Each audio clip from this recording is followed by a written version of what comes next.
नमस्कार, आप देख रहे हैं यंग भारत न्यूज और मैं हूं आपके साथ ज्योति यादव।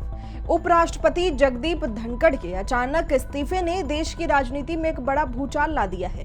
अब सवाल एक ही है कि क्या अब बिहार के मुख्यमंत्री नीतीश कुमार देश के अगले उपराष्ट्रपति बनने जा रहे हैं? क्या ये सिर्फ अटकलें हैं या फिर मोदी सरकार की कोई मास्टर स्ट्रोक तैयारी? अगर नीतीश कुमार उपराष्ट्रपति बने तो फिर बिहार का क्या होगा? एनडीए की रणनीति का क्या होगा? जेडीयू और बीजेपी का समीकरण किस करवट बैठेगा? इस पूरे सियासी खेल के अंदर की कहानी जानने के लिए इस वीडियो को अंत तक जरूर देखें, क्योंकि हम लेकर आए हैं वो बातें जो कहीं और नहीं मिलेगी। सोमवार की शाम जब देश सोने की तैयारी कर रहा था, तभी उपराष्ट्रपति जगदीप धनखड़ का इस्तीफा सामने आया और राजनीति पूरी तरीके से जाग गई। स्वास्थ्य कारणों का हवाला, राष्ट्रपति को पत्र और फिर मोदी मंत्रिमंडल को धन्यवाद। सब कुछ बेहद औपचारिक, लेकिन अचानक धनखड़ के हटते ही सियासी सर्चलाइट घूमी और टारगेट बना एक नाम, नीतीश कुमार। हाँ, वही नीतीश कुमार जो दशकों से बिहार की राजनीति के सिरमौर हैं, जो एनडीए के साथ भी हैं और एनडीए से नाराज भी रह चुके हैं। धनखड़ के इस्तीफे ने एक वैक्यूम बनाया और उस खाली कुर्सी को भरने के दौर में नीतीश का नाम सबसे ऊपर क्यों है, ये जानना बेहद जरूरी है। नीतीश कुमार एक नाम जो बिहार की राजनीति में पलटी मारने के लिए भी जाना जाता है, लेकिन इस बार चर्चा दिल्ली के सिंहासन की है। नीतीश को लेकर बीजेपी विधायक हरिभूषण ठाकुर बचौल ने आग में घी डालने का काम किया। उनका कहना है कि अगर नीतीश उपराष्ट्रपति बनते हैं तो ये बिहार के लिए शुभ संकेत होगा।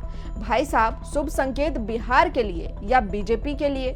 क्या ये बयान एक संकेत है या फिर बीजेपी नीतीश को दिल्ली भेजने की प्लानिंग कर रही है? देखिए, वो महामहिम है उपराष्ट्रपति जी, स्वास्थ्य के हवाला देकर के इस्तीफा दिए हैं।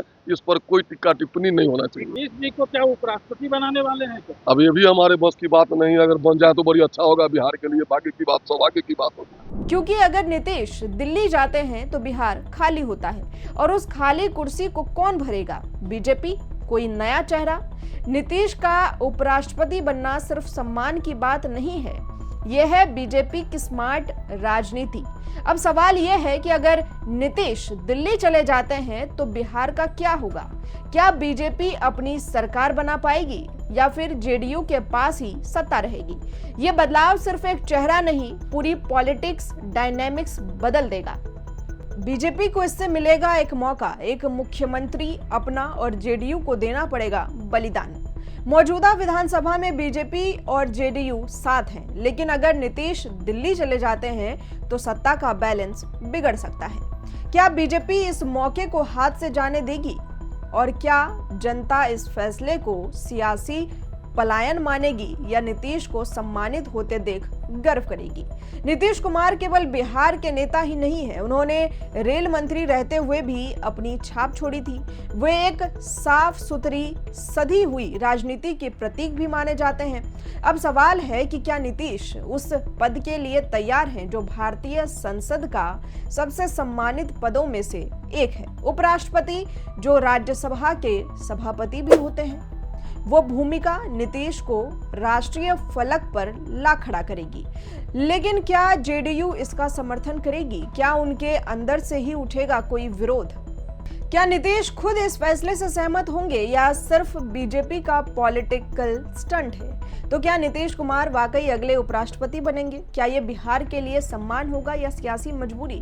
क्या ये मोदी सरकार की बड़ी रणनीति है, एक तीर से कई निशाने साधने की, या फिर ये सिर्फ चर्चा है जो अगले कुछ हफ्ते बाद गायब हो जाएगी? सवाल बहुत हैं, जवाब आने वाले दिनों में ही मिलेंगे, लेकिन इतना तय है कि राजनीति अब और भी दिलचस्प हो चुकी है। नीतीश की नजर अब दिल्ली पर है या दिल्ली की नजर नीतीश पर? आपका क्या कहना है?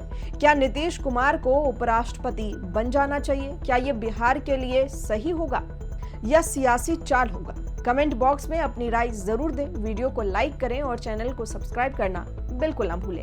हम मिलेंगे अगली वीडियो में, तब तक के लिए राजनीति की चालों पर नजर बनाए रखिए। नमस्कार।